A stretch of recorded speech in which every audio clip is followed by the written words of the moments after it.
warahmatullahi wabarakatuh. Hai anak-anak, apa kabarnya hari ini?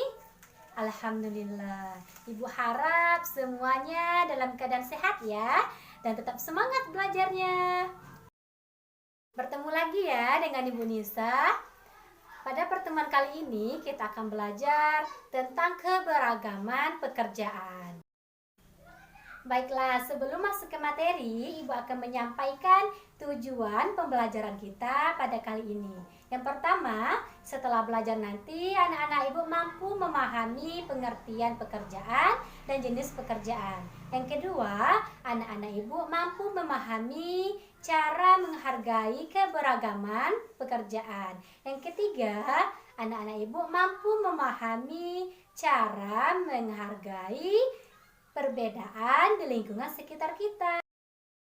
Baiklah, sekarang Ibu mau menanyakan, anak-anak Ibu di sini sudah ada yang tahu mengapa perlu adanya keberagaman pekerjaan? Iya, benar sekali. Karena manusia itu adalah makhluk sosial, yaitu makhluk yang tidak bisa hidup tanpa bantuan orang lain. Nah, setiap manusia itu pasti memerlukan bantuan orang lain untuk memenuhi kebutuhan hidupnya. Pekerjaan itu apa ya, anak-anak? Iya, benar sekali.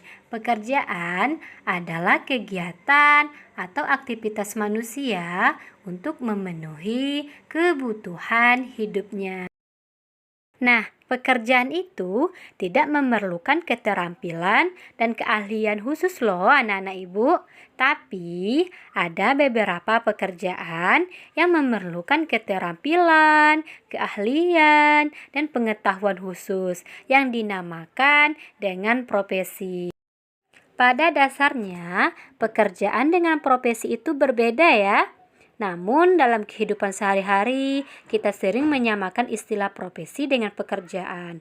Jadi pekerjaan dengan profesi itu berbeda ya. Oke, di lingkungan sekitar kita, pekerjaan atau profesi dibagi menjadi dua macam ya. Yang pertama, pekerjaan yang menghasilkan barang. Yang kedua, pekerjaan yang menghasilkan jasa. Oke, kita bahas satu-satu ya anak-anak. Yang pertama, pekerjaan yang menghasilkan barang. Contoh pekerjaan yang menghasilkan barang seperti petani, peternak, penjahit, nelayan, pengrajin kayu, pedagang, dan lain-lain. Karena dari pekerjaan itu mereka menghasilkan barang seperti petani menghasilkan beras, jagung, cabai, dan lain sebagainya. Yang kedua, pekerjaan yang menghasilkan jasa atau tenaga ya, anak-anak, atau pikiran. Pekerjaan atau profesi yang menghasilkan jasa. Contohnya adalah dokter, guru, polisi, sopir, pilot, montir, perawat, pemadam kebakaran, security, dan lain-lain. Nah, mereka ini menghasilkan atau mengeluarkan jasa mereka untuk orang lain. Oke, anak-anak, silakan perhatikan ilustrasi gambar bagaimana proses pembuatan pakaian dari pohon kapas hingga menjadi pakaian yang layak kita pakai saat ini ya. Nah, dari proses pembuatan pakaian ini ada beberapa pekerjaan yang harus kita kerjakan ya, anak-anak. Nah, pekerjaan-pekerjaan itu apa saja? Oke, dalam proses pembuatan pakaian ada beberapa jenis pekerjaan. Yang pertama, ada yang bekerja sebagai petani kapas. Nah, itu tugasnya untuk menanam kapas. Yang kedua, ada yang bekerja sebagai pemuntal kapas. Tugasnya untuk memintal kapas menjadi benang. Yang ketiga, ada yang bekerja sebagai penenun, yaitu bekerja menenun benang menjadi kain. Yang keempat, ada yang bekerja sebagai desainer atau perancang. Tugasnya membuat atau merancang pola sebuah baju atau pakaian. Dan yang kelima, ada yang bekerja sebagai penjahit. Yang dikerjakannya adalah menjahit pola kain menjadi sebuah pakaian. Dan yang keenam, ada yang bekerja sebagai pedagang pakaian yang bertugas memperjualbelikan pakaian. Nah, ada yang memperjualkan belikannya di toko, pasar, media sosial, dan lain sebagainya. Oke, ini adalah pekerjaan-pekerjaan yang berkaitan dengan proses pembuatan pakaian. Selain pekerjaan tadi, ada juga pekerjaan lain yang tidak kalah penting yang ada di sekitar kita. Seperti yang pertama, guru. Guru tugasnya membimbing, mendidik, dan menyampaikan ilmu. Kedua, ada yang bekerja sebagai pilot. Tugasnya menerbangkan pesawat. Yang ketiga, ada yang bekerja sebagai peternak. Tugasnya memelihara hewan-hewan ternak. Yang keempat, ada yang bertugas sebagai pemadam kebakaran, yang mana tugasnya membantu memadamkan api saat ada kebakaran. Yang kelima, ada yang bertugas sebagai montir. Nah, ada yang tahu apa itu montir?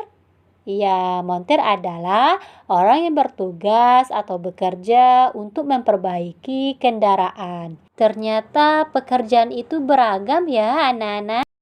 Nah, anak-anak, ada beberapa cara untuk menghargai keberagaman pekerjaan. Yang pertama, menghormati pekerjaan atau profesi orang lain. Yang kedua, mensyukuri pekerjaan kita saat ini.